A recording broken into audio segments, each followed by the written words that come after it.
Ma'am, please come on the stage. And I invite Janani to give an introduction to both the chairpersons. And the presenter will be Aditya Apte. PhD from Rajasthan University, Jaipur.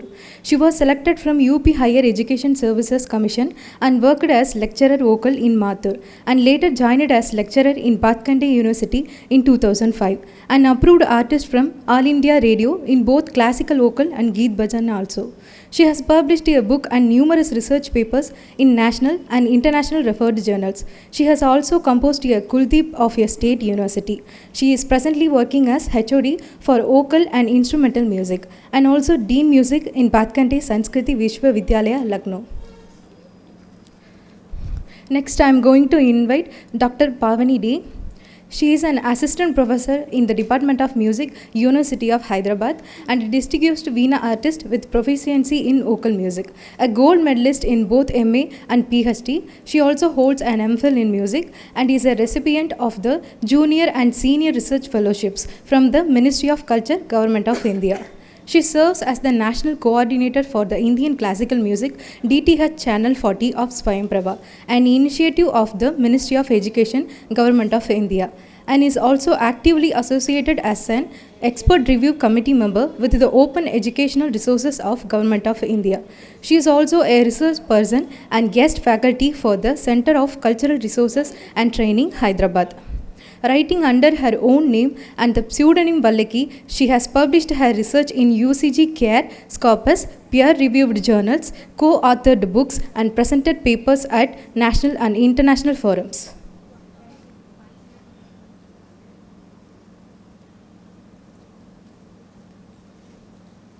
I'm announcing the names for this session. So all the participants, I would request them to please come at the right side of the stage so that we'll not miss too much time. Okay, DVK Vasudevan, Neeraj Mishra, Mohit Mehta, Geeta Gupta, Panchangam Kalyan, Nandini Bemetha, Neha Kumari, Hani Rajoria, D. Ananta Rao, Megha Pillai, Rana Pratap Yadav, Ashu Kanti Sinha, Mohit Bhaduri, Aditya Pramod Deshmukh, and Dr. Deepak Dabade. And next presenter will be Akarshit. Please come on. Antariksh, I'm sorry. Antariksh, please come backstage.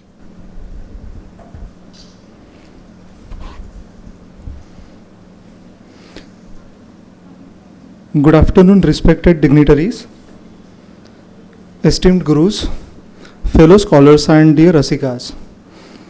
It is indeed my honor to present on challenges in teaching improvisation and aesthetic nuance in the Hindustani classical music pedagogy at the 7th Naad Nartan International Conference. This subject is really close to my heart as it addresses the very soul of Hindustani classical music. Improvisation, so I'm moving on to the objectives. Improvisation and aesthetic nuance are not just the decorative features, they are the lifeblood of our music.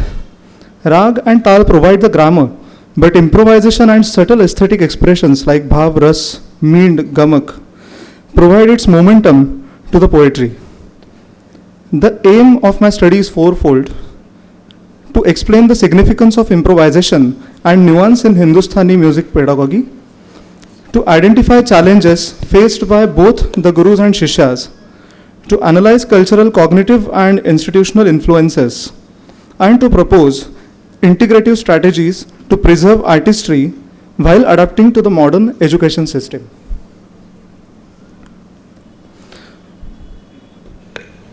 What I found is, I've summarized it as follows. Improvisation in Hindustani classical music is structured creativity. It manifests through the segments like Alap, Tan, Bol Banav, Bol Tan, Sargam, Laikari, so on and so forth. Aesthetic nuance includes Ras, Bhav, along with Meend, Gamak like embellishments, along with the full control over Shruti precision. Nuance means an expression or sound These cannot be fully explained merely in the theory, but they must be absorbed by the Shishya. Now, in this process, I have to address both the aspects in the teaching learning process. One is the Guru's aspect, and another is the Shishya's aspect.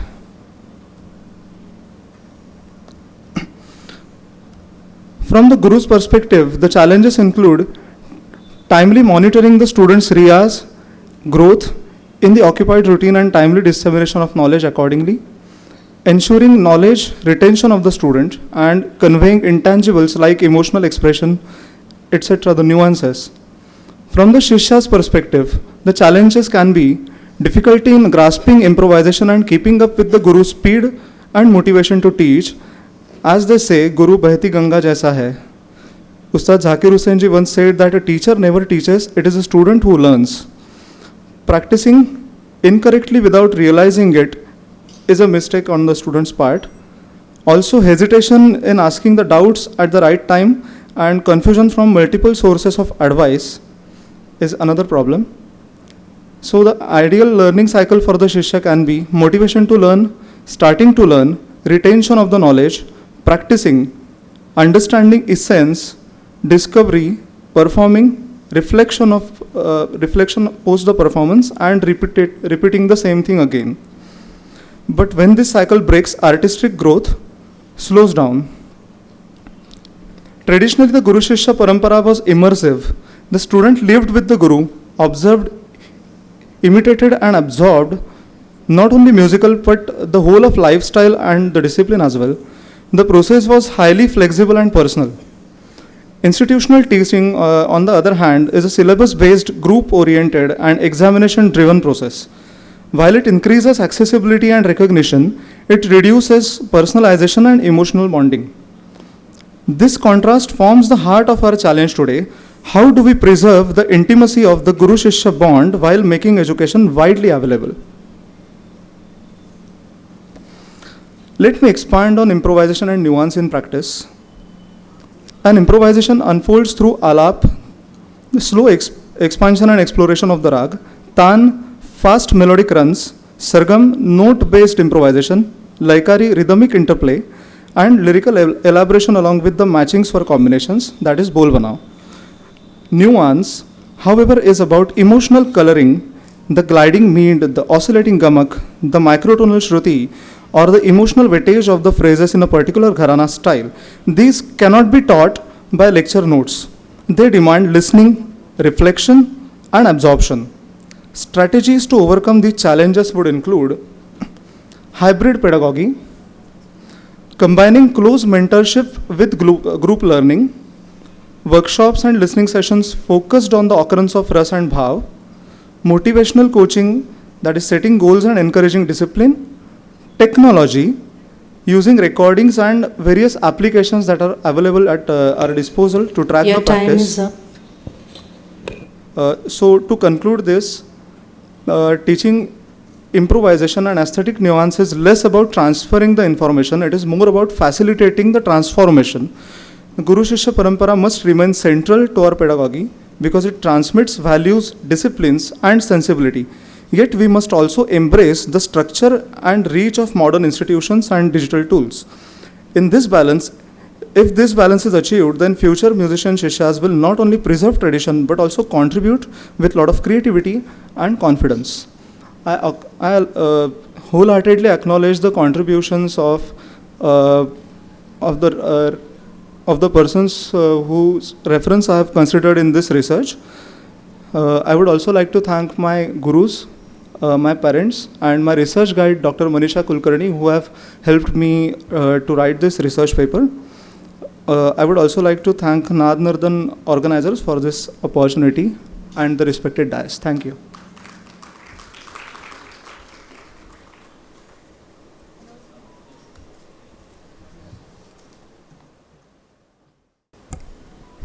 Now I would like to invite Antariksh Pasricha onto the stage. And the next persons are Mohit Mehta and Geeta Gupta. Be ready. Namaskar. Respected scholars, gurus, teachers, researchers, and learners from India and across the world. It is my privilege to address you today. I am Antariksh Pasricha, working as TGT Music in St. Kabir Public School, Chandigarh. The title of my presentation is Swar Gyan in the Digital Age, AI's Expanding Role in Global Music Pedagogy with special focus on Indian classical music traditions. To begin with, let me ask you a very simple question. How many of you have discovered a new song or film because YouTube or Spotify recommended them? Can I get a number here? Okay. And how many of you have noticed targeted ads on Amazon after a quick Google search on anything, clothes, gadgets? You always get advertisements on that. So that's actually artificial intelligence at work. Now my topic is, if AI can influence what we watch, buy, and listen to, imagine how it can influence the way we learn and practice music. My interest in this topic comes from my dual background. I hold a BTech Computer Science plus Masters of Arts in Music, and I have trained extensively with Indian classical music under revered gurus. Currently, I am learning from Pandit Harvinder Sharma ji, and notably my late Guruji, Pandit Om Prakash Thapar ji, who has profoundly shaped me as a learner and now as an educator. This unique combination gives me the perspective to explore how technology and traditional pedagogy can complement each other, enhancing learning outcomes in critical areas such as pitch, microtones, tempo, and improvisation. So I'm skipping what is AI. All of you are aware. It is basically machine learning patterns according to the humans. And it from small scale operations to big businesses, corporate houses, even defense, AI is everywhere. So why not in music training is my question and my research topic. So the main aim of my research is to explore how artificial intelligence can complement traditional teaching methods and not as a substitute of the Guru Shishya Parampara. AI cannot replace the Guru Shishya Parampara, but it can analyze pitch, tempo, and microtones, enabling learners to internalize ragas, maintain intonation, and improvise creatively, even when the guru is not physically present.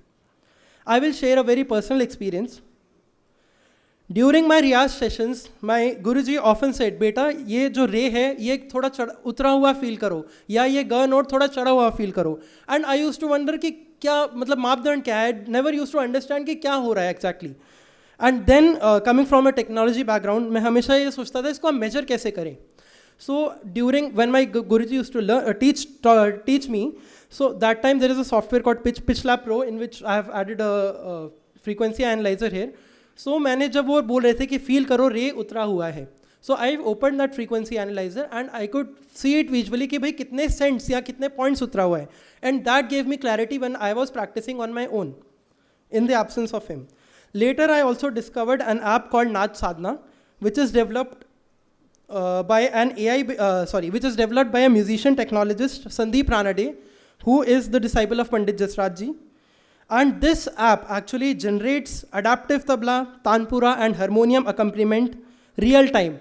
So if I'm singing any composition, it will accompany me on the spot. Other AI tools such as Sur Sadhana by Shankar Mahadevan Academy provide feedback on pitch stability, helping learners refine microtones and build confidence. Now, taking on from this, from my observations, so these are the AI tools in music which I've covered in the case studies. And some of the audio productions are happening. We have the Suno app. Lot of audio processing is going on using AI. Then in my research, the findings were AI can help in pitch accuracy, microtone awareness, learner confidence increases, Guru plus AI. I'm not saying we can replace a Guru, but Guru plus AI complementing it, it will be optimal learning. Then AI has a very global context. We have BandLab, Ableton is a digital audio workstation. Lot of AI tools are there in that. Now coming to what I take from this. So the future directions is what I feel AI can have a significant impact on music education. Basically, AI-assisted curriculum integration, which incorporates AI tools into lesson plans, exercises, and repertoire. Then we can have personalized learning paths. So AI can adapt exercises, ragas, and practice routines to individual learners. उनको मतलब कितना किसी student, हर एक student का level अलग अलग है, उसमें मापदंड के हिसाब से आप कैसे AI को यूज़ करके अपना ट्रेनिंग सिस्टम डेवलप कर सकते हो. Also, virtual global classrooms and collaborations to AI can help us connect with everyone across the world, learn and perform together. It can act as an accompanying tool. I'm just concluding, ma'am. So cross-cultural improvisation experiments, and a lot of things. Now, in this study, also I came across some challenges which AI has. That is, over-reliance on this field can reduce the emotional sensitivity. जो हम गुरु के सामने बैठ के feel करके सीख सकते हैं, वो AI हमें नहीं करा सकता है. जो कल्चरल नुआंस है, मींड, गमक, इतना जो नुआंसेस हम कर रहे हैं, वो AI थोड़ा अभी स्ट्रगल कर रहा है उस चीज़ में. Then accessibility and affordability issues. High quality AI tools may not be equally available to learners, potentially creating gaps in access to advanced music education. Now, recommendations to pedagogy. Guru plus AI, as I already told. Adaptive learning modules, research and global exchange, and experimentation and creativity. So as I want to conclude by saying that AI is a practice companion, not a replacement, and we have to preserve our ancient traditions of Guru Shishya Parampara. Thank you. And I would like, if anyone has any questions, thank you. Thank you so much.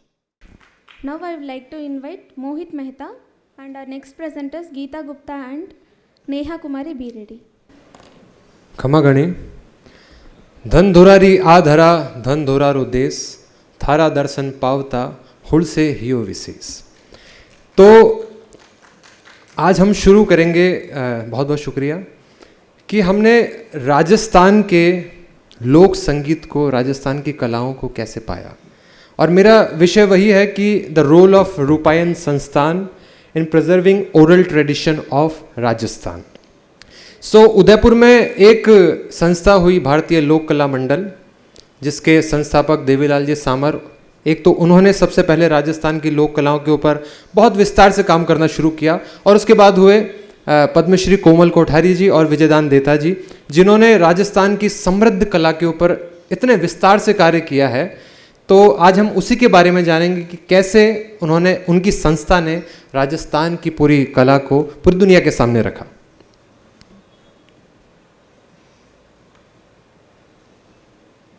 Rajasthan is full of life, where bright colors, joyful music and rich traditions come together. The songs, stories and folk performances here are passed down from one generation to the next. This oral tradition is a living heritage, keeping history and culture alive in people's heart. In Rajasthan, culture is not only seen in forts and palaces, but also felt in the voices of singers, the beats of drums and the stories told by elders.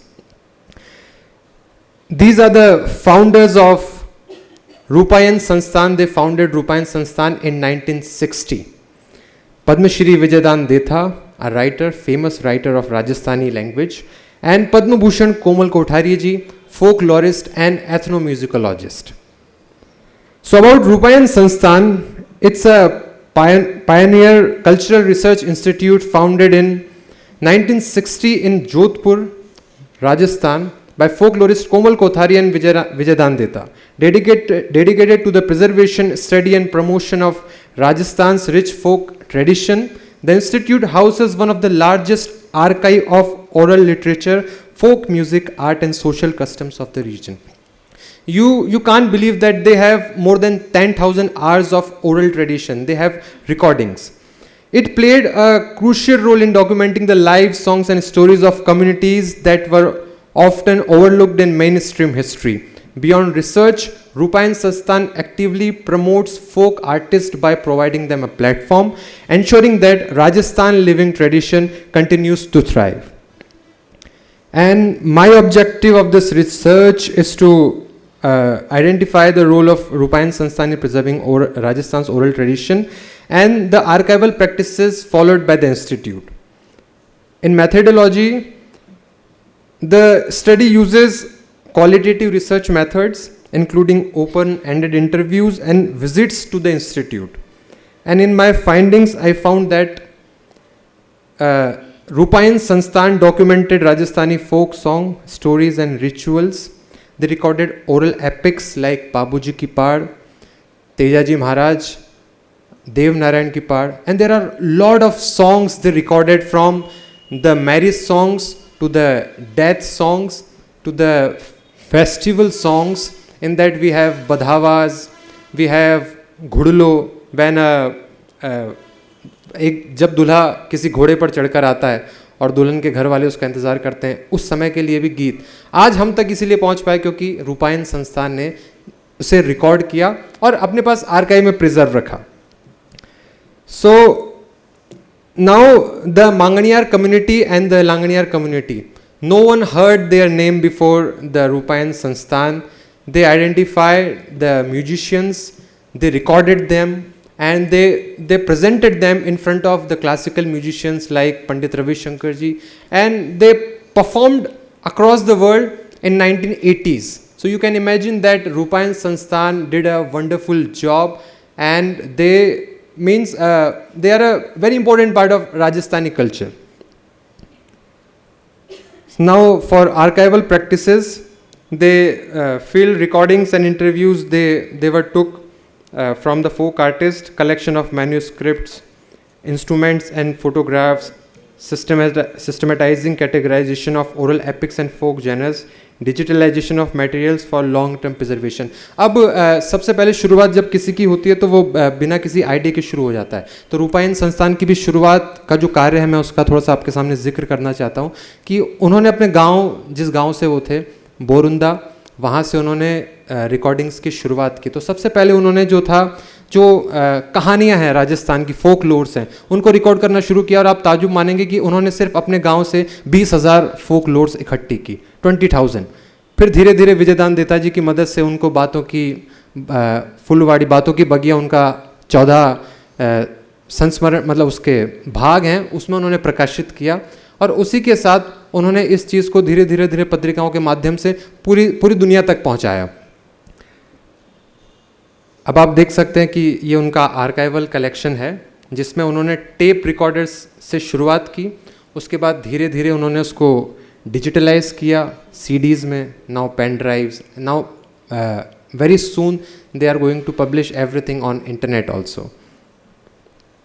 And here is Padma Shri Komal Kothari ji, who is recording Dev Narayan ki Paad on his tape recorder. And now conclusion that in educational field, in cultural field and in documentation, Rupayan Sansthan played a very, very, very important role. If Rupayan Sansthan is not there, you can think that I will be not presenting in front of you. So from my side, you should clap for Rupayan Sansthan and for Padma Shri Komal Kothari ji and Padma Shri Vijaydan Detha ji. So they did a wonderful job. And at the last, I want to thank Kuldeep Kothari ji, son of Komal Kothari ji, who guided me in that. I took his interview, I visited the Rupayan Sansthan. So a very big thank to Kuldeep Kothari ji, Secretary of Rupayan Sansthan. Thank you so much. ये बहुत अच्छा सवाल है sir. मैं भी अभी थोड़े दिनों पहले जोधपुर गया था. तो कोमल कोठारी जी ने राजस्थान का एक अरना झरना म्यूज़ियम एस्टेब्लिश किया है. और उस अरना झरना म्यूज़ियम में पूरे वर्ल्ड का पहला ब्रूम म्यूज़ियम है जिससे 200 से भी ज़्यादा झाड़ुएँ हैं उपलब्ध, जो कि राजस्थान में यूज़ होती है अलग अलग कम्युनिटी के द्वारा, अलग अलग लोगों के द्वारा. तो वहाँ पर बच्चे आते रहते हैं और फंडिंग इनकी कुछ सेमिनार्स करके और funded by government also. So like that.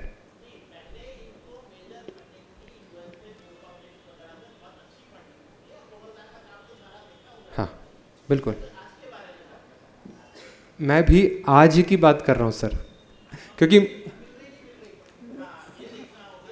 हाँ मुझे इस बारे में नहीं पता कि उस स्तर पर, जिस स्तर की आप बात कर रहे हैं कोमल कोठारी जी की, उस स्तर पर अभी फंडिंग है या नहीं. लेकिन अभी फंडिंग का मुझे एक मेन सोर्स जो लगा वो इनका म्यूज़ियम है जहाँ पर स्कूल्स में बेसिकली बहुत ज़्यादा विजिट करते हैं. हाँ तो मैं पता करके आपको ज़रूर बताऊँगा सर. Thank you.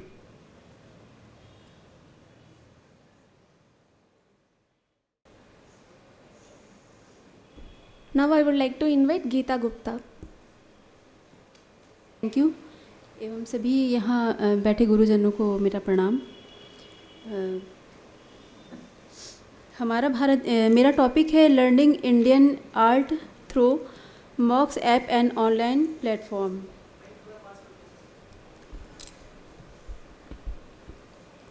हमारा भारत देश संस्कृतियों का वो खजाना है जो हज़ारों वर्षों से लगातार विकसित होता हुआ एवं नए परिवेश में ढलता हुआ हमारी सांस्कृतिक संपदा का संरक्षण और संवर्धन कर रहा है। 21वीं सदी के कौशल विकास की दृष्टि से एवं कोविड-19 महामारी के समय से ही ऑनलाइन शिक्षा में तेज़ी से वृद्धि हुई है। ऑनलाइन पाठ्यक्रमों और मॉक्स सीखने एवं पारंपरिक परंपरा अर्थात गुरु शिष्य परंपरा के माध्यम से क्षमताओं के साथ भारत में उच्च शिक्षा एवं संगीत की शिक्षण प्रणाली में नए व्यवसाय में क्रांति लाने का एक केंद्र बिंदु बनता जा रहा है, जो कि अत्यंत सकारात्मक प्रभाव डाल रहा है। बहुआयामी दृष्टिकोणों का उपयोग करते हुए यह शोध नई शिक्षा प्रणाली व पिछले दशक में शिक्षा प्रणाली के परिवर्तनकारी विकास के संदर्भ में भारत में ऑनलाइन शिक्षा के बढ़ते दायरे का अध्ययन करने का प्रयास किया गया है। इस शोध पत्र के अंतर्गत मैंने स्वयं भारत सरकार का एक स्वदेशी मॉक्स मंच है जो कई पाठ्यक्रम का संचालन करता है और इसमें सभी आयु समूहों एवं विभिन्न क्षेत्रों के शिक्षार्थी प्रतिभाग करते हैं और इस शिक्षण पद्धति ने उनको काफ़ी हद तक आकर्षित भी किया है। वर्तमान में शैक्षिक स्टार्टअप्स और विदेशी विश्वविद्यालयों के बीच बढ़ते सहयोग से शिक्षा का वैश्वीकरण हो रहा है। शैक्षिक स्टार्टअप्स के साथ साथ रोजगार सृजन में अत्यंत वृद्धि हो रही है एवं व्यावसायिक विकास के लिए नए रास्ते खुल रहे हैं। इसके कार्यान्वयन के व्यापक विश्लेषण और परीक्षण के माध्यम से इस अध्ययन का उद्देश्य शैक्षणिक स्तर को बढ़ावा देना, व्यक्तिगत रोजगार में वृद्धि करना एवं अन्य विषयों को जानने व समझने एवं सीखने में सहायता प्रदान करना है। यह शोध पत्र ऑफलाइन एवं सार्वजनिक ऑनलाइन पाठ्यक्रमों की तुलना करता है और ऑनलाइन शिक्षा ने विभिन्न धाराओं में रोजगार क्षमता को किस प्रकार सकारात्मक रूप से प्रभावित किया एवं ऑनलाइन शिक्षा में आने वाली विभिन्न चुनौतियों को भी दर्शाने का प्रयास किया है। यह शिक्षण पद्धति विशेष रूप से नए ज्ञान के एकीकरण पर बढ़ते शोध को बढ़ावा देता है। मैं मॉक्स के बारे में बताना चाहूँगी। मॉक का तात्पर्य है विशाल खुला ऑनलाइन पाठ्यक्रम। मॉक एक ऑनलाइन पाठ्यक्रम है जो व्यापक दर्शकों के लिए खुले हैं और यह मुफ्त में उपलब्ध हैं। ये पाठ्यक्रम विभिन्न विषयों को कवर करते हैं और विभिन्न विश्वविद्यालयों और संस्थानों द्वारा तैयार किए जाते हैं। यह दुनिया का सबसे बड़ा मॉक्स प्लेटफॉर्म है जिसमें 150 से अधिक विश्वविद्यालयों और संस्थानों के साथ साझेदारी है। मॉक्स किसी भी व्यक्ति को ऑनलाइन सीखने की सामग्री प्रदान करने का एक मॉडल है जो इंटरनेट के माध्यम से असीमित संख्या में छात्रों को उपलब्ध कराया जाता है, जिसमें उपस्थिति की कोई सीमा नहीं है। इसके साथ ही इस शोध पत्र में मैंने मॉक्स की 4 प्रमुख विशेषताएं बताई हैं। पहला है पहुंच, दूसरा मापनीयता, तीसरा लचीलापन, चौथा अंतर्क्रियाशीलता। मॉक शिक्षण में लाभ को भी दर्शाने का प्रयास किया है, जिसके अंतर्गत मैंने व्यापक पहुंच, कौशल विकास, लचीलापन, किफ़ायती एवं मुफ्त विकल्प, समुदाय और सहयोग, भर्ती और प्रतिभा तक पहुंच, कॉरपोरेट सामाजिक उत्तरदायित्व, शिक्षण विधियों में सुधार इत्यादि। मॉक शिक्षण में चुनौतियां भी निम्न हैं, जिसके अंतर्गत व्यक्तिगत ध्यान की कमी, तकनीकी बाधाएं, भाषा संबंधी बाधाएं, मूल्यांकन की कठिनाइयां, कम पूर्णता दर, साइबर सुरक्षा जोखिम, उच्च आत्म प्रेरणा की आवश्यकता, व्यवहारिक पाठ्यक्रमों के लिए अनुचित सामग्री की अस्थिरता, इसके साथ ही साथियों के साथ संवाद के सीमित अवसर, व्यक्तिगत प्रतिक्रिया का अभाव, पर्याप्त आत्म अनुशासन और दृढ़ संकल्प की आवश्यकता इत्यादि शामिल हैं। इस शोध पत्र का निष्कर्ष अब मैं पढ़ना चाहूँगी। यह आजीवन सीखने के लिए एक अद्वितीय और शक्तिशाली उपकरण के रूप में हमारे समक्ष उपलब्ध है। शिक्षा को सभी के लिए सुलभ बनाना, चाहे उनकी भौगोलिक स्थिति या आर्थिक स्थिति कुछ भी हो, नए कौशल सीखने, अपने करियर को आगे बढ़ाने और बड़े पैमाने पर गुणवत्तापूर्ण शैक्षिक अनुभव प्रदान करने का एक किफ़ायती और लचीला तरीका प्रदान करते हैं। विश्व में उच्च शिक्षा सबसे बड़ी शिक्षा प्रणालियों में से एक है, अतः मॉक्स, सोशल लर्निंग और माइक्रो लर्निंग की लोकप्रियता बढ़ रही है। तकनीकी प्रगति के निरंतर विकास को देखते हुए मॉक्स वैश्विक पहुंच, उच्च गुणवत्ता वाले पाठ्यक्रमों तक पहुंच जैसे लाभ प्रदान करके संगीत की शिक्षण पद्धति के भविष्य को आकार देने के लिए तैयार हैं। अतः इस नवीनीकरण के माध्यम से कक्षा कक्ष के वातावरण को अधिकाधिक ज्ञानवर्धक और सक्रिय रखने का अवसर प्रदान करता है तथा इसके द्वारा सीखने की स्थिति ज्ञान के स्तर से उठकर चिंतन स्तर तक पहुंच जाती है। थैंक यू, धन्यवाद।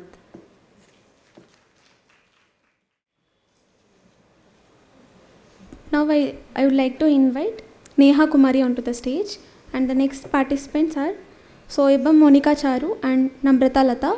I request them to come to backstage, and any participants from session 2, they can come to backstage. यहाँ उपस्थित सभी को मेरा नमस्कार। My name is Neha Kumari. I am a research scholar from Banaras Hindu University. My topic is Kala Kshetra's influence on evolution of Bharatanatyam pedagogy. Bharatanatyam, one of the ancient classical dance form which is originated from Chennai, Tamil Nadu. It is used to be performed by the Devadasis, servants of gods. Over a long period of time, it has undergone a long journey to establish itself as an institution. Legendary Rukmini Devi Arundel played a vital role in establishing Kala Kshetra Foundation in 1936. She made the pedagogy for learning Bharatanatyam in a structured way while maintaining the authenticity of this art form. In 1944, Rukmini Devi affiliated Kala Kshetra music courses with the Madras University. My objectives are to highlight the structured pedagogy by Kala Kshetra, to find out the challenges faced during the transformation of from Guru Shishya Parampara to an institution, to explore how Kala Kshetra's pedagogy influenced other dance institutions, to examine the drawbacks of training in the institution. Methodologies are literature review from books, journals, research papers and archival resources, questionnaires and interviews from the current students and the alumni of Kala Kshetra, observation of training and the performances. So my findings are, these are the responses which I have collected from the Google survey. Here we can see that in the figure 1, which dance manuals followed by the Kala Kshetra, the majority has said that Abhinay Darpan is being followed by the Kala Kshetra Foundation. Does the syllabus Kala Kshetra incorporate theoretical knowledge along with the practical training? Yes, it is. Then in the next figure, does the training include strict discipline? So 100% of the respondent agreed with the statement which says that Kala Kshetra strictly follow the discipline. The next figure is, does Kala Kshetra maintains a balance between Guru Shishya Parampara and the institutional norms? There is a different perspective, but majority had agreed with the statement. Findings: a codified set of Adavu's warm-up exercises, technical nuances and teaching allied subjects like Carnatic vocal, folk arts, literature, crafts and fine arts. A codified set of syllabi make it more convenient to learn dance along with the other skills in the 5 years, which is used to take more than 20 years. Many alumni of Kala Kshetra have opened their own private institutions in India and foreign countries like Bharat Kalanjali, Spanda Dance Academy, Nritya Shri and many more. They are teaching there in a Guru Shishya Parampara, but they are following the pedagogy of Kala Kshetra. The pedagogy of Kala Kshetra is not being followed by the private institutions, but also by the government universities like Banaras Hindu University, Indira Kala Sangeet Vishwavidyalaya, Madras University, the Maharaja Sayaji Rao University of Baroda, and many more. Conclusion: the well-defined curriculum, syllabus and training help to shape the Bharatanatyam dancer's life. The promotion of dance manuals such as Abhinay Darpan is also been reflected in the curriculum.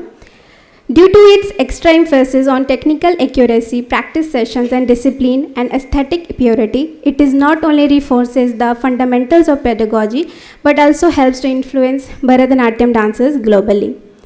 Thus, Kala Kshetra's pedagogy stand both as a preservers and promoters of Bharatanatyam aesthetics while maintaining its traditional root. This is my bibliography. I would like to thank my guide, Dr. Khileshwari Patel ma'am, who helped me during this writing this research paper. And also I'd like to thank the respondents of Kala Kshetra, the current students and the alumni of Kala Kshetra. Thank you. Thank you. Yes, sir. Yes.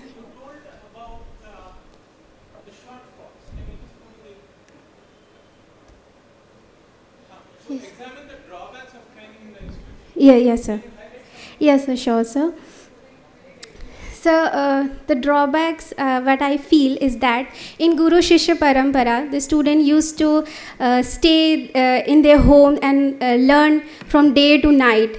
That the things we learn while sitting with our Guru and observing. And in institution, what I feel, we are bounded with the time. Like from 12 to 6, it's over and you can go. So in Guru Shishya Param, we learn more than what we learn in the institution, what I feel, sir. Is that.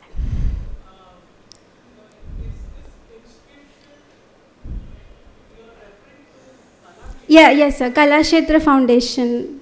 Yeah. Thank you, sir.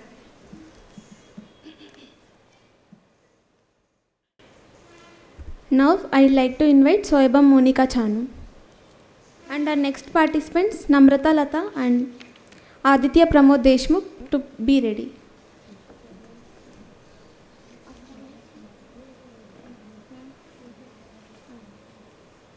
He came. Okay.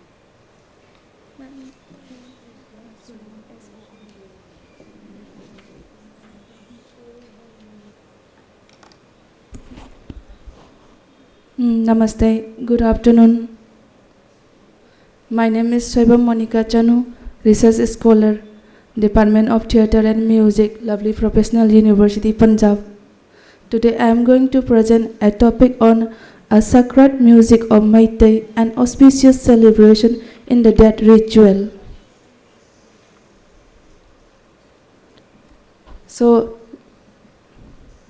let me introduce in shortly.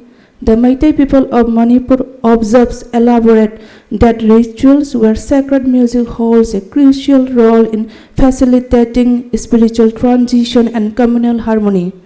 And in Meitei belief, that is not an end and passes known as Thawai Hakchang Khainaba in Manipuri word.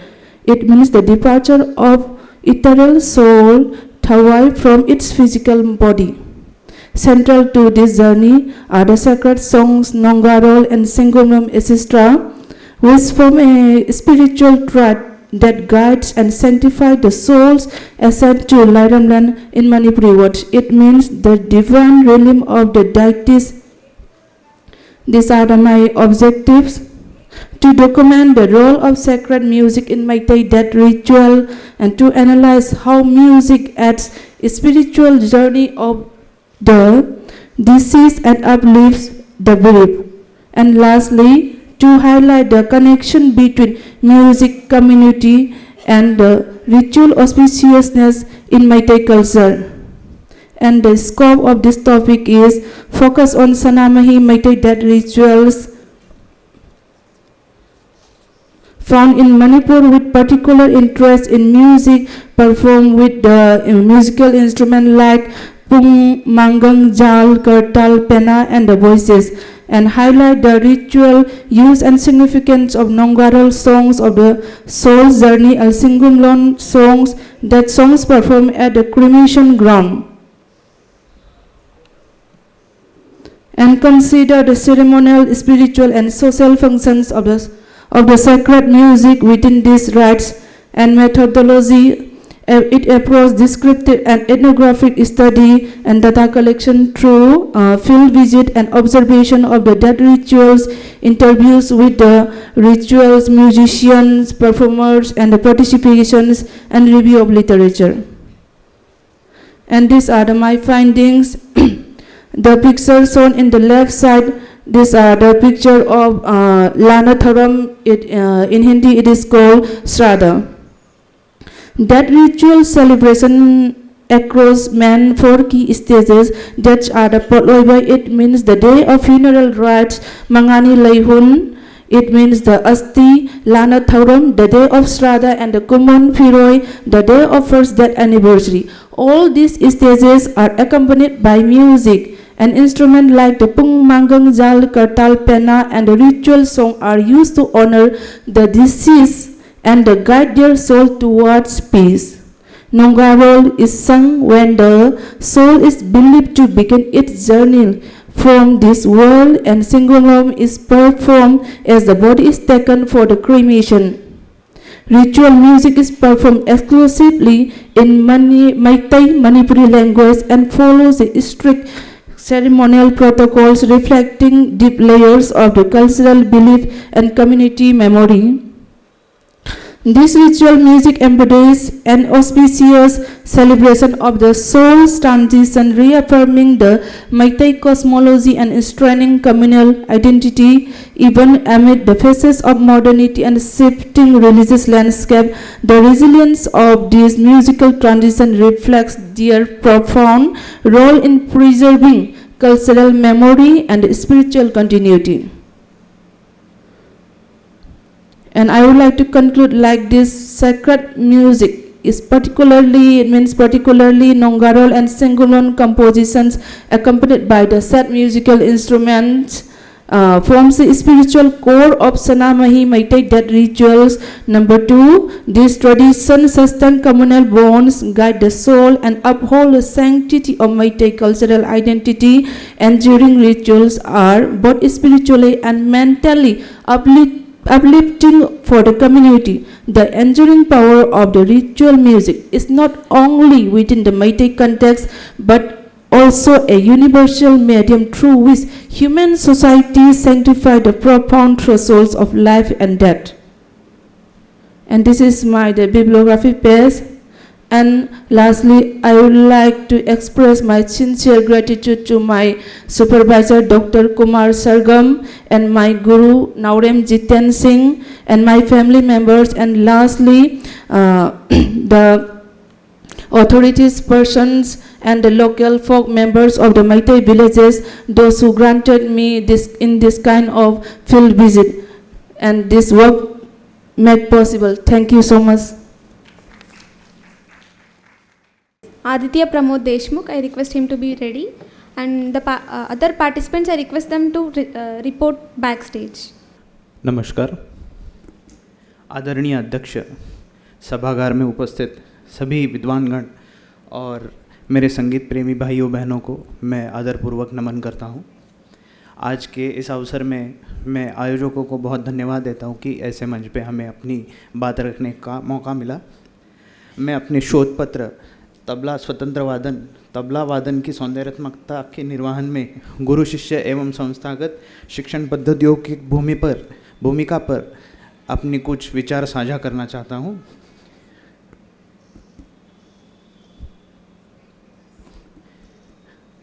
आप देख सकते हैं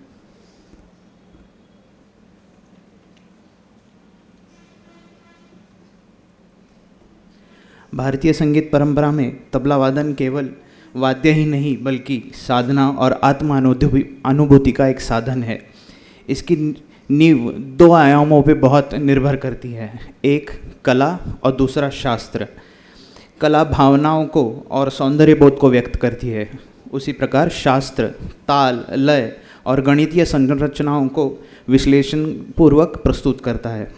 शास्त्र बुद्धि को तार्किक बनाता है और दृष्टि देता है, उसी प्रकार कला हृदय को आनंदित करती है और रसास्वादन करने को अनुभूत करती है।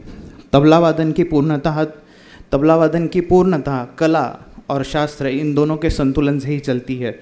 गुरु शिष्य परंपरा में साधकों को आत्मिक अनुभवजन्य स्वरूप मिलता है, वहीं संस्थागत शिक्षा में उसे विश्लेषणात्मक दृष्टि तथा आधुनिक संसाधन प्रदान करती है। इस संगम से ही तबले के वैश्विक कला को दर्ज किया है और आज आवश्यकता है कि परंपरा तथा आधुनिकता इन दोनों के मेल से शिक्षा दी जाए, जिसमें शास्त्र की गहराई हो, कला की आत्मीयता हो और इन दोनों का साथ साथ विकास होता रहे। यही मार्ग तबला वादन को एक निरंतर नवीन और जीवंत बनाए रखती है। शोध के उद्देश्य। मेरे शोध का मुख्य उद्देश्य यही है कि यह समझना कि तबले के प्रमुख सौंदर्य तत्वों को, जैसे बोलों की आत्मीयता, कलात्मकता, निकास, नाद, लय, सौंदर्य, लयकारी तथा गति, इनका शिक्षण गुरु शिष्य परंपरा तथा संस्थागत परंपरा में कैसे होता है और दोनों को प्रभावशाली या तुलनात्मक तरीके से अध्ययन कैसे किया जाता है। तबला वादन के प्रमुख सौंदर्य तत्वों को सैद्धांतिक विवेचन करना, गुरु शिष्य परंपरा में इन तत्वों को सीखने के प्रक्रिया और उनका विश्लेषण करना, संस्थागत शिक्षा पद्धति में इन दोनों तत्वों को शिक्षण की विश्लेषणात्मक भूमिका से देखना और दोनों पद्धतियों की प्रभावशीलता और तुलनात्मक अध्ययन प्रस्तुत करना।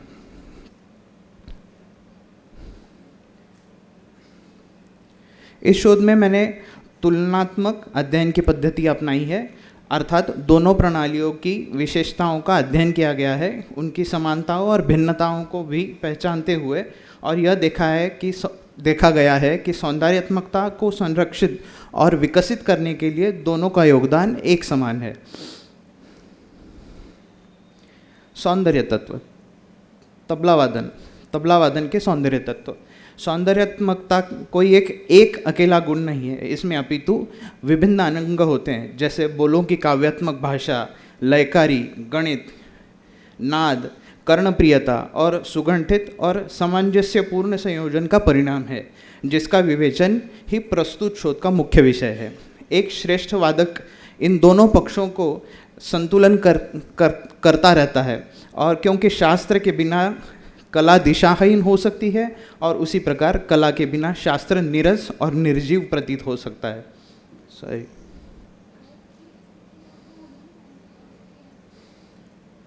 शास्त्र पक्ष। इसका अनुशासित संचरात्मक और गणितीय आधार है, जो वादन में शुद्धता, लय ताल की संकटित और रचनाओं के नियमों को पालन करने को सुनिश्चित करता है। यह वादन का वह बौद्धिक पहलू है जो उसे स्पष्टता और व्यवस्थित रूप प्रदान करता है। इसके विपरीत कला पक्ष की आत्मा है, जो कल्पना, भाव और नाद सौंदर्य के माध्यम से ही अनुशासित ढंग से प्राण फूंकता है। यह संगीत का भावात्मक पहलू है, जो श्रोता के हृदय को छूकर ऐसे एक अविस्मरणीय रसानुभूति को प्रदान करता रहता है।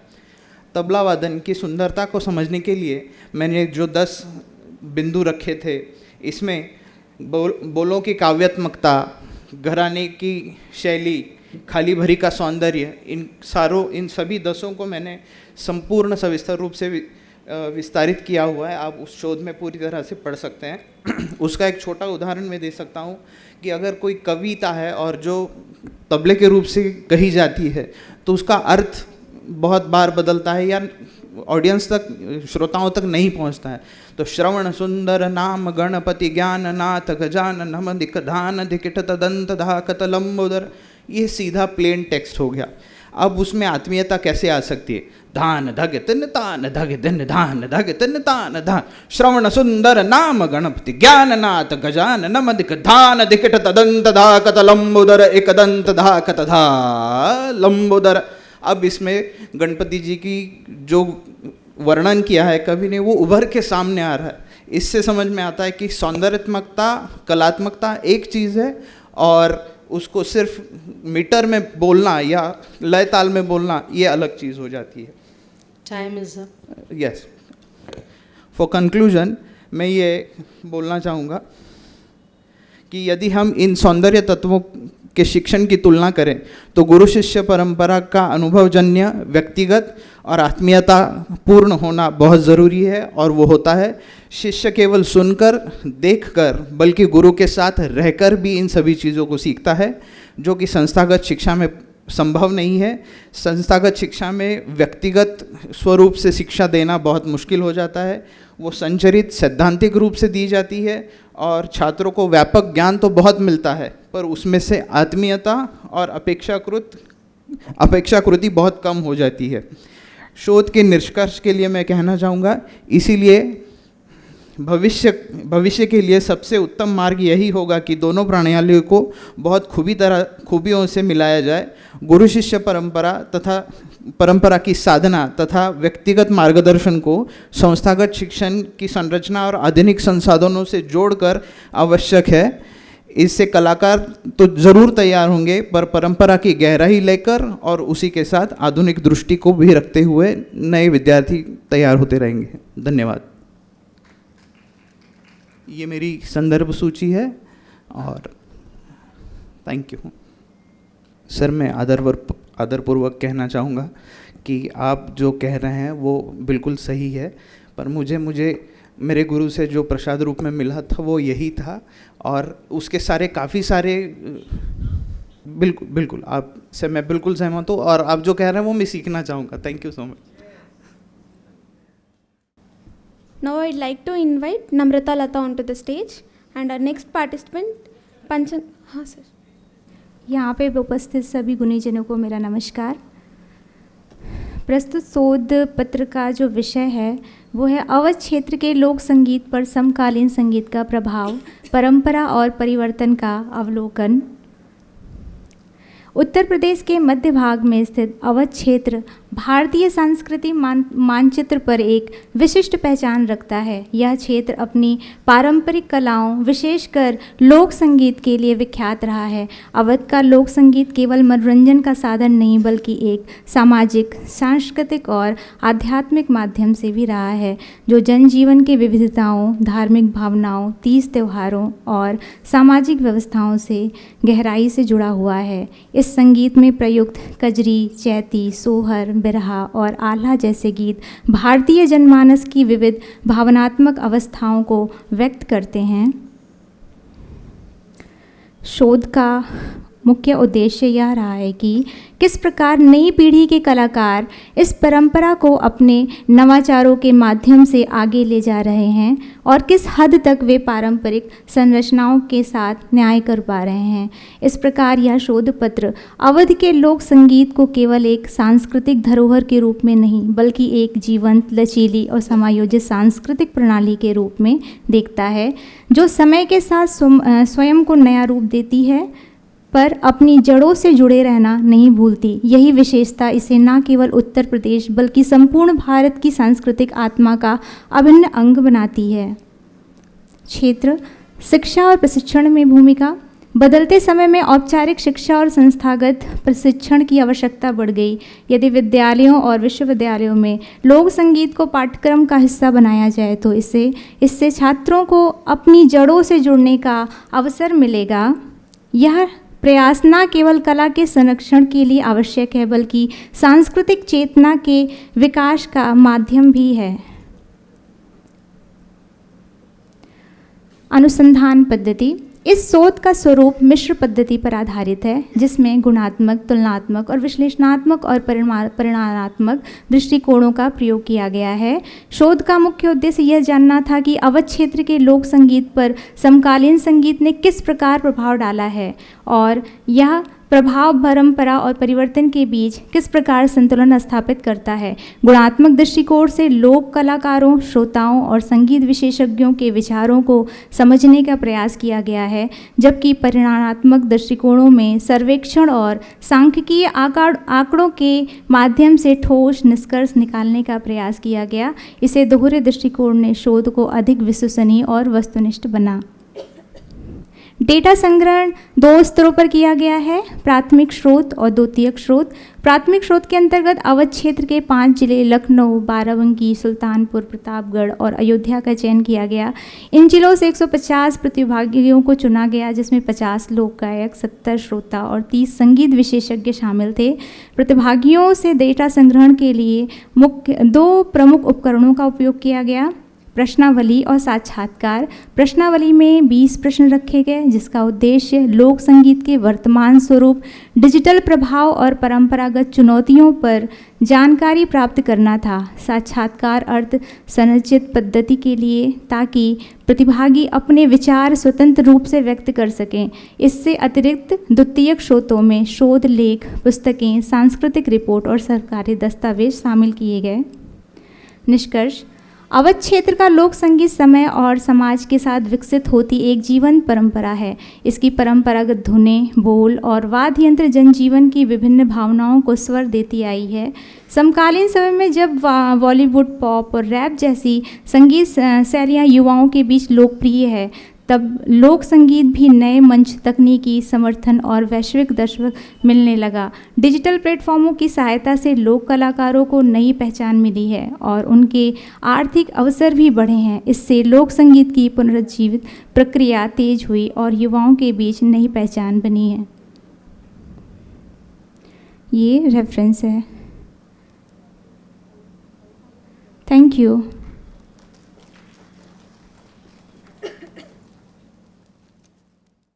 Now, I'd like to invite Panchangam Kalyan Haritas onto the stage, and our next participants, Ashu, Kanti, Sinha and Mohit Bhaduri, to be ready.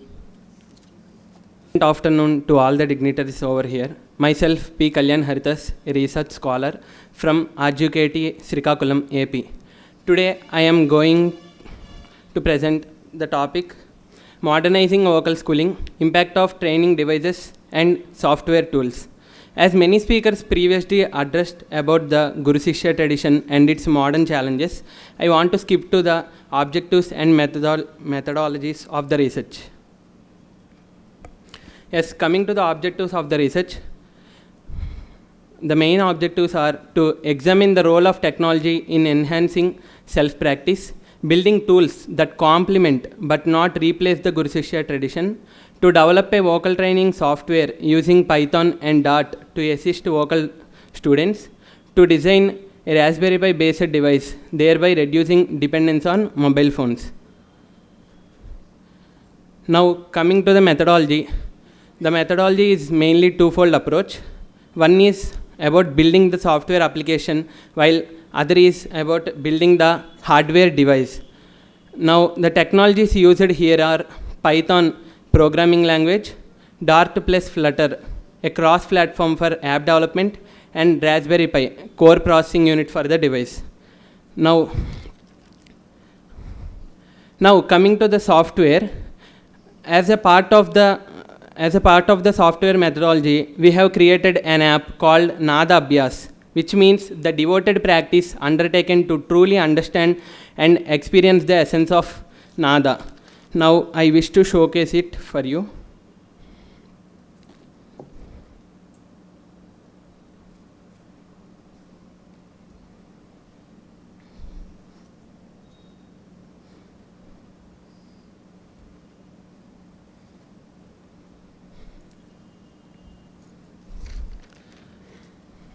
Yeah, this is the app we have designed. It has mainly two features, one for learning and other for practice. Now I want to explain some basic some important features in this learning mode. One is notation Tala. Here, if we observe, the user can customize the scale and swara mapping for the raga, and he can also give the notation he want, and he can set the tempo. And 1 minute. Yeah, I am giving the Saraliswara, first Saraliswara in Mayamalagola Raga. Now I am saying it to generate Tala video.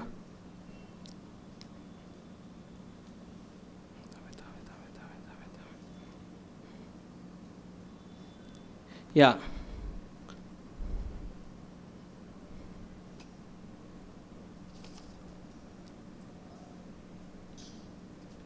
Audio not coming. Audio not coming.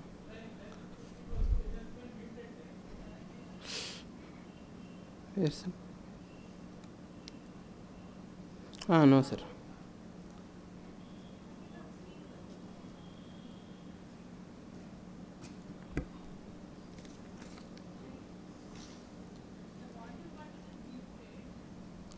ఒకసారి volume on చేయి.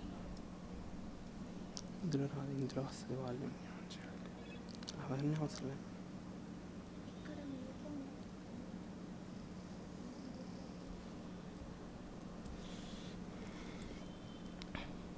Yeah, actually audio is not coming. So it will generate the audio along with the tala video, so that the user can know the swara along with the tala. Now similarly, we also have the notation swara generator, which also asks for same things but generates a video like this. Yeah, this is for Mohan Varnam Pallavi. Here it will generate the video, swaragraph video along with the audio. 1 minute, I wish to play it. 1 minute, I wish to play it.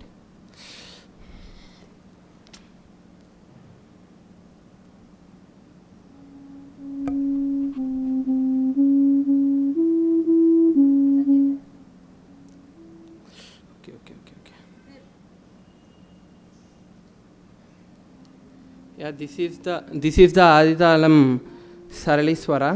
Now I am playing the audio. Pada ni sa sa ni da pa ma ga re sa. Like this it will generate both audio and videos. And now let us move to the vocal trainer device. Yeah, we have built the vocal trainer device using Raspberry Pi microprocessor, a mic for audio input, speakers for audio output, and LCD for instructions. Now it has the following features like pitch correction, real-time swara detection, scale estimator, tanpura, and metronome. Now I want to play the video. Audio. In vocal trainer device. It is asking us to select the scale. I am selecting C scale. It is asking us to select the swara. I am selecting sa. It is playing the note.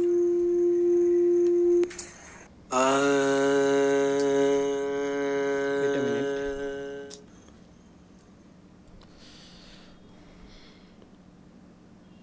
Asking us to select the swara. I am selecting sa. It is playing the note.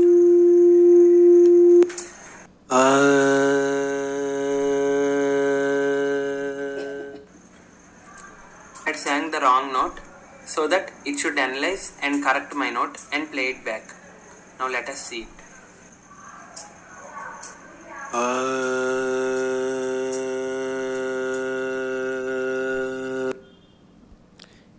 If you understand here, I had sang the Shuddha Rishabha while I should sing the Sa Shadjamam, but it will record my voice which I had sung in the Shuddha Rishabha, and it will convert, it will frequency shift it to Sa, which I should sing. So like that user can easily understand the swara if he listen the swara in his own voice. Similarly, we also have the swara identification functionality, which detects the real-time swaras in the user-defined scale.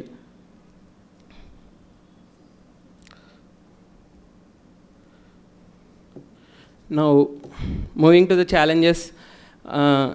Yes, it has challenges like real-time accuracy can be affected by voice variations, background noise, and mic sensitivity.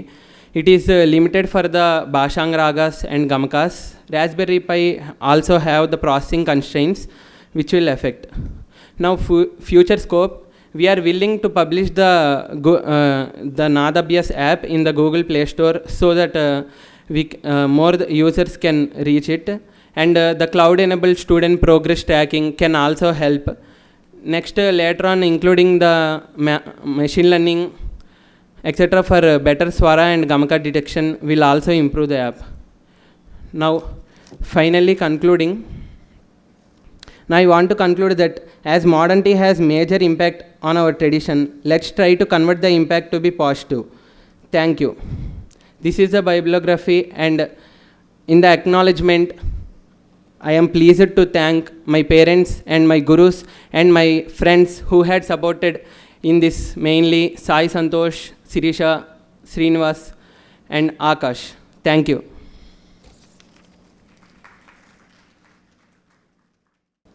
Ashu Kanti Sinha onto the stage to present, and the next participants are Mohit Bhaduri and Megha Pillai. To be ready. Good afternoon, everyone. I am Ashu Kanti Sinha, research scholars from Department of Instrumental Music, Flute Department, Faculty of Performing Arts, BHU, Varanasi. I am going to present my paper, that is Resonance and Reinvention, the Living Evolution and Survival of Indian Folk Song Traditions.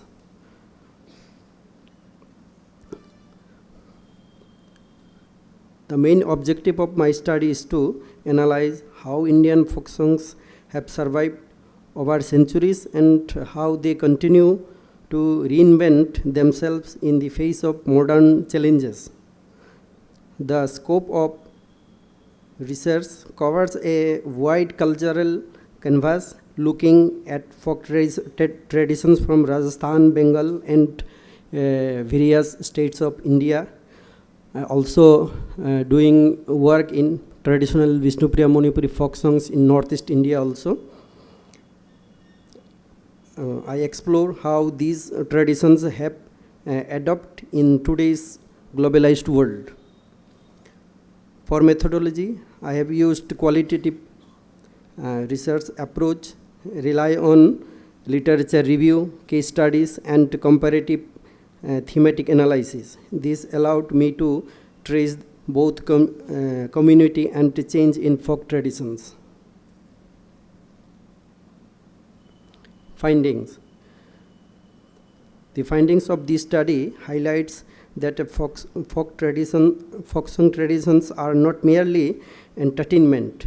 They act as oral archives, preserving culture, memory and identity. However, modernization, urban migration and globalization have posed significant challenges to their survival. Interestingly, the traditions have found ways to reinvent themselves. Hybrid collaborations with classical and popular music, the use of digital platforms like YouTube and streaming services, and institutional archiving have all played a major role. These song traditions are still meaningful today, surviving as tools of community bonding, protest, resilience and cultural pride. In conclusion, it is clear from this research that Indian folk song traditions are not disappearing, instead they are evolving through reinvention. Their survival lies in adaptation through hybrid genres, digital dissemination and strong community and institutional support. This validates my hypothesis that folk song traditions retain their cultural essence while adapting to modern contexts. The future of Indian folk song traditions, therefore, is not in treating them as static relics of the past, but as dynamic, living expressions that continue to resonate with changes in times. This bibliography and acknowledgement. I sincerely express my gratitude to my supervisor, Dr. Rakesh Kumar,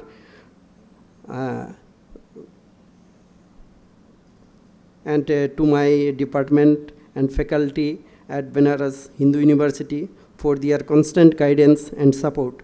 I also thank all the scholars and authors whose works have enriched my research journey. And lastly, I again will thanking all of you. That's all. Thank you.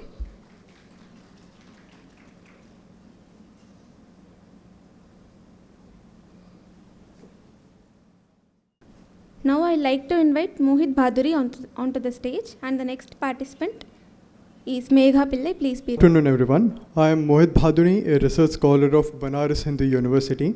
I am presenting my research on digital aesthetics and platform-based performances of tabla on the social media platform of YouTube. Since all the platforms have their own algorithm which need a detailed study, I decided to focus on one, that is YouTube. All of us know about the days when tabla or any musical performance was held in baithaks or royal courts. Over time, these shifted to grand stages reaching wider audiences. Now with digital platforms like YouTube and other social media, anyone can express a world-class tabla performance with a single click. Promoting oneself through the platform algorithms comes with new challenges of communicating the art visually and sonically. In this study, let's consider both the opportunities and the fresh hurdles that performers face in the digital space. Objectives. The study aims to analyze YouTube's impact on tabla performance aesthetics in solo and accompaniment formats, examine digital production elements like camera, lighting, sound signal chains, and editing, and lastly, understand how tabla artists adapt to digital trends and platform algorithms. A qualitative approach was used with observational analysis of top 25 YouTube tabla videos across solo and accompaniment formats under the search filter of view counts to get the top videos promoted by the algorithm on the basis of views and audience engagement. Most videos were YouTube shorts due to their dominance in audience engagement and retention over long-form videos. For a deeper understanding of the video components like camera, sound, and editing, and how the YouTube algorithm works, a literature review of online sources and production best practices were conducted. Audience comments were also examined to understand viewer perceptions of digital aesthetics. On the basis of this study, I came to a few conclusions about the elements. At first, we'll have a look at camera work, which mainly includes close-up shots to focus on intricate finger movements. Next, we have for long-form videos, multi-angle shots are used to capture artists' expressions and stage environment. Dynamic camera movement like rhythmic zooms, pans, and tilts are used to enhance visual interest and rhythmic sync. Secondly, we have sound design, another important part of maintaining the aesthetics. Sound clarity it mainly includes sound clarity through internal sound recording for noiseless sound output, balancing sound in accompaniment videos for tabla's sound to not overshadow the main music, electronic sound recording and production experiments, and lastly, optimizing the sound quality of the videos for smartphones and headphones. Lastly, we have editing techniques.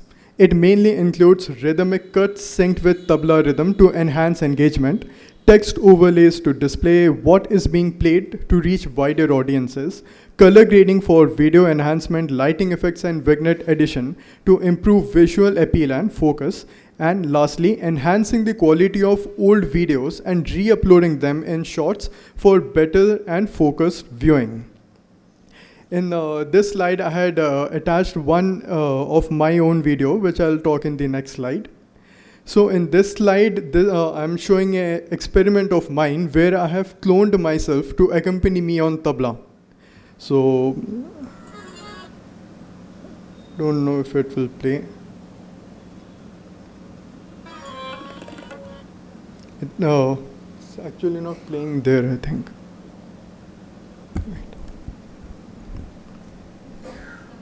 Huh? Oh.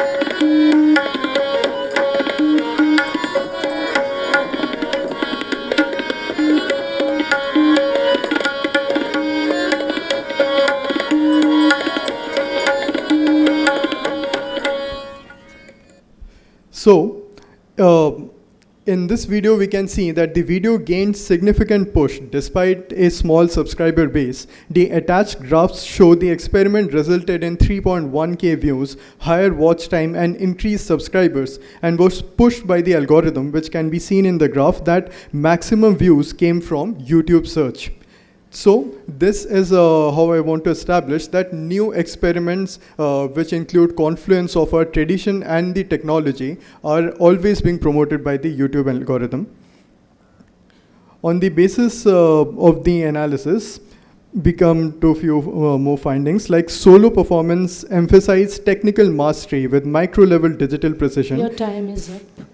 Fusion and Jugalbandi clips use dynamic filming to show collaboration and genre blending. Short videos dominate due to audience attention span and platform algorithms, with digital aesthetics designed to create immediate hooks for better engagement and retention. Some videos also use overlaid text to connect with a wider audiences. In the process of selecting the 25 videos, I came across many videos which, although had good number of views, but lacked engagement or positive engagement. Based on that, an advantage-disadvantage visual in this presentation highlights the dual impact of digital performances, increased visibility and accessibility versus risks like overemphasis on effects and editing, algorithm-driven pressures, and potential loss of traditional balance.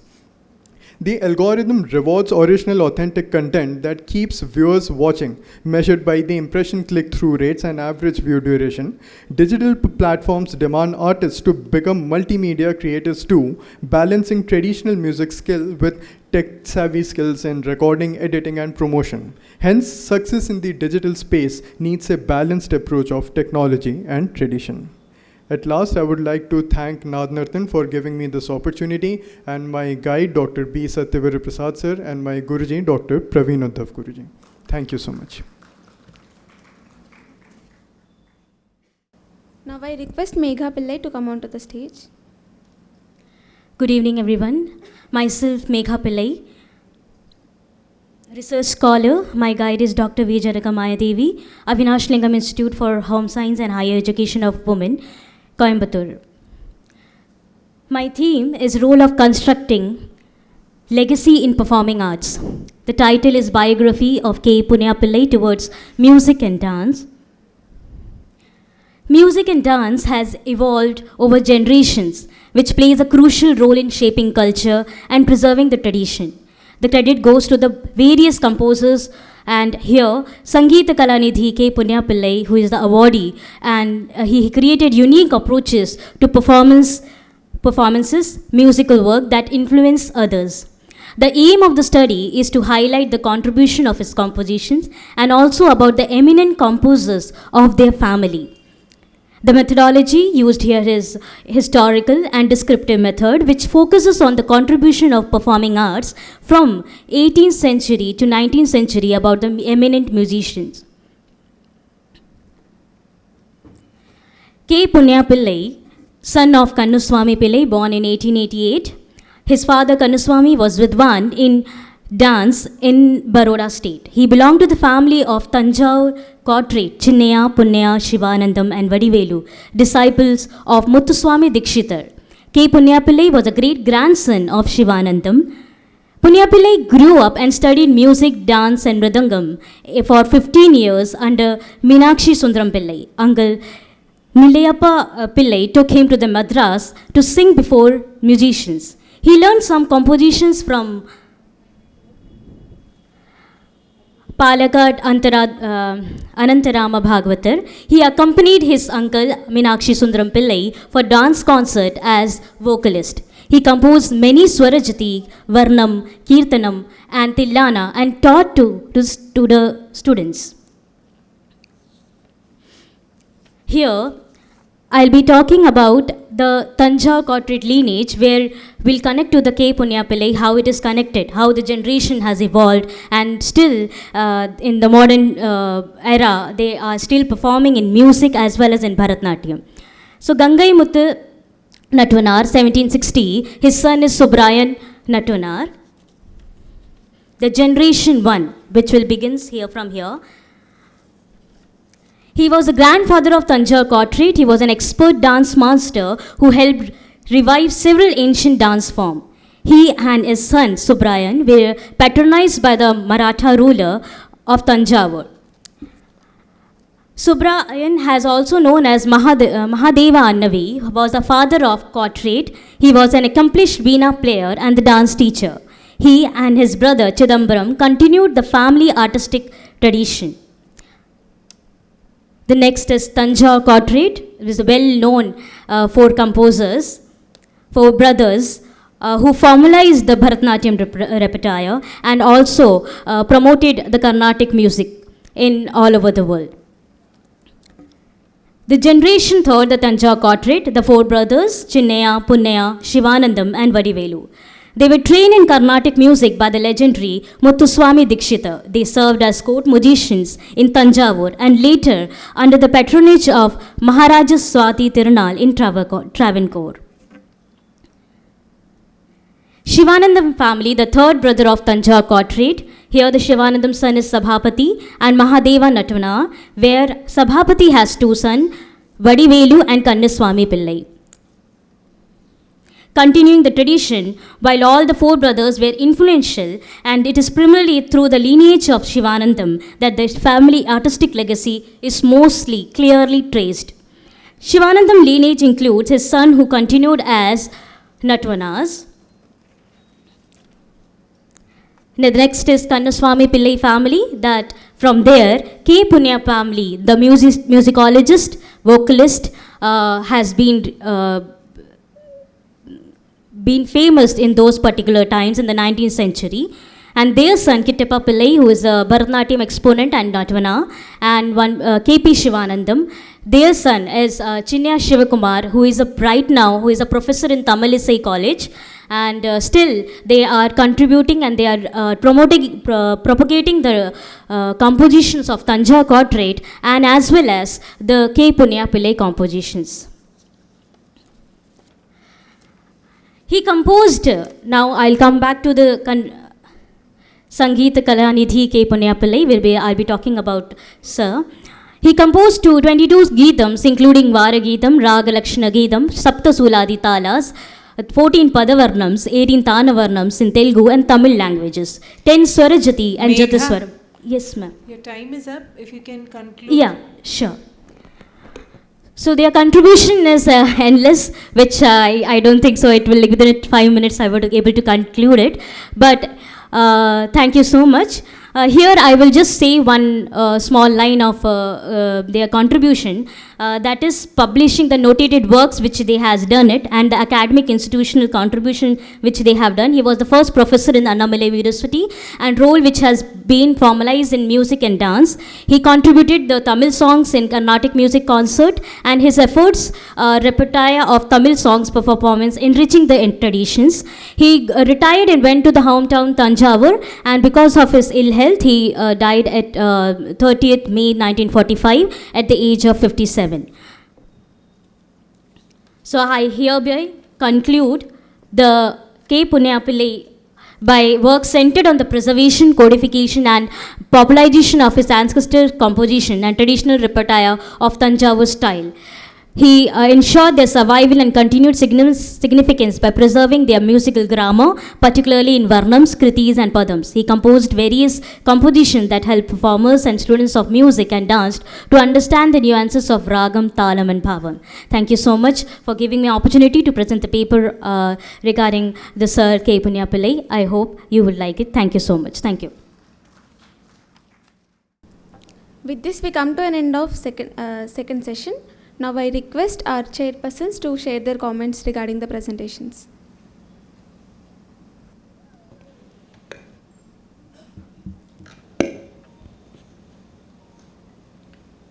नमस्कार।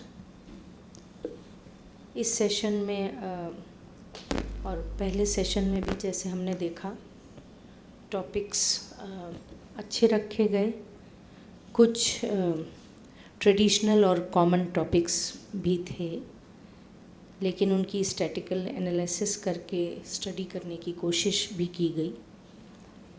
AI, YouTube जो आज हमारे सामने हैं और हमारे गीत संगीत को किस तरह प्रभावित कर रहे हैं, उसकी चर्चा गंभीरता से की गई। और गुरु शिष्य परंपरा और संस्थागत परंपरा की बात की गई, जिसमें संस्थाओं में जब गुरु शिष्य परंपरा से संगीत आता है तो उसमें क्या चैलेंजेस, कठिनाइयाँ आती हैं, उसकी चर्चा भी हुई। जो भातखंडे जी ने कितनी की होगी इसका हम लोग को अंदाज़ा है। कुछ संस्थाओं, रूपायन, कला क्षेत्र, इनकी बात की गई। और देवीलाल सांभर जी, कोमल कोठारी जी, इन सबको हमने पढ़ा है और राजस्थानी फोक म्यूज़िक के तो ये सिग्नेचर कहे जाते हैं। कोशिश ये रहे कुछ टॉपिक्स में ऐसा लगा कि केवल डॉक्यूमेंटेशन ना हो, आपका अपना रिसर्च, अपना एनालिसिस, अपना इनपुट भी हो, वो हमको कोशिश करनी चाहिए। कुछ एक टॉपिक्स ऐसे लगे कि वो बहुत ही ज़्यादा वास्ट हो गए हैं एक रिसर्च पेपर के लिए। तो अगर आप 3 ट्रेडिशंस या 3 स्टेट्स ऐसा ले रहे हैं तो बहुत ही ज़्यादा विस्तृत हो जाता है, फिर उसमें आपको संभावनाएं कम रह जाती हैं रिसर्च करने की, कंपैरिजंस करने की दूसरे ट्रेडिशंस से, केवल वो डॉक्यूमेंटेशन हो जाता है। लोक संगीत की बात हुई। नवाचार हमारे शास्त्रीय और लोक संगीत में हमारे समाज को देखते हुए होते ही रहते हैं। अगर इस सब में म्यूज़िकल एस्पेक्ट भी डाला जाता, उसकी स्टडी होती तो और लाभदायक होता सभी के लिए। फोक ट्रेडिशन, जैसा मैं कह रही हूँ कि बहुत विस्तृत होता है और एक ही स्टेट का फोक इतना रिच होता है कि उसी पर अगर डीप स्टडी की जाए तो काफ़ी अच्छी हो सकती है। और अगर आप कई स्टेट्स ले रहे हैं तो कोशिश करें कोई एक फील्ड या कोई एक एरिया लेके उस पर डीप स्टडी करें। बायोग्राफीज़ होती हैं हमेशा, कलाकार, लेखक, चिंतक हमारी स्टडी का विषय होते हैं। उसको थोड़ा अपना भी उस पर रिसर्च, अपना एनालिसिस हो तो और बेहतर हो सकता है। मैं सभी पार्टिसिपेंट्स को बधाई देती हूँ और स्पेशली मैं रवि सर को बहुत बधाई देती हूँ कि इतना अच्छा कार्य स्टूडेंट्स, रिसर्चर्स, टीचर्स सबके लिए कर रहे हैं और सालों से, और उसकी बहुत एक क्वालिटी मेंटेन करके आप चल रहे हैं। मैं बहुत बधाई देती हूँ आपको sir. Thank you.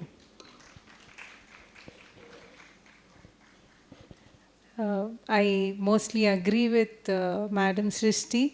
She has summed up many things that we have been discussing through the presentations. Yes, I also congratulate Ravi sir for this.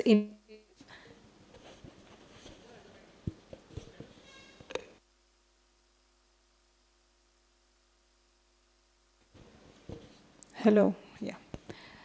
So it was nice to see scholars coming up with good topics and reflecting on traditions and modernity. Actually, as Madam said, research component is very important. Shedding light on what is not known to the world from the various regions of the country is very important. It helps us preserve the knowledge for posterity. But shedding light is just not enough. Research is all about reflection, observation, reflection, and then it's very crucial to bring out our own interpretations and try to give a spark to a larger research on a very small topic as well. So this requires a lot of study, analysis, and I think that bent of mind is what is required from research students and equally to us as well. so that the world is benefited by the new knowledge that is coming out of such researches. It is not just mere documentation. While there has been a very, very good attempt by many of them, there were very good things being presented here, but Madam is also specifically saying about the Naad Abhyas app. Kudos to the student who has tried to put his thoughts into that. As he himself revealed that there are some challenges, probably if he works out more on that, the students will be benefited by the new creation. So all the very best to that student, and also to all those who dare to work on something and then present here. But of course, there is a scope of improvement everywhere. So I just would like to give my best wishes to all who have presented, and just wish that everybody looks at the different dimension, a unique angle, which can bring us more knowledge and help us document, interpret it in a way which is easier, comprehensible to the next generation. So all the very best, and thank you very much for this opportunity to chair this session.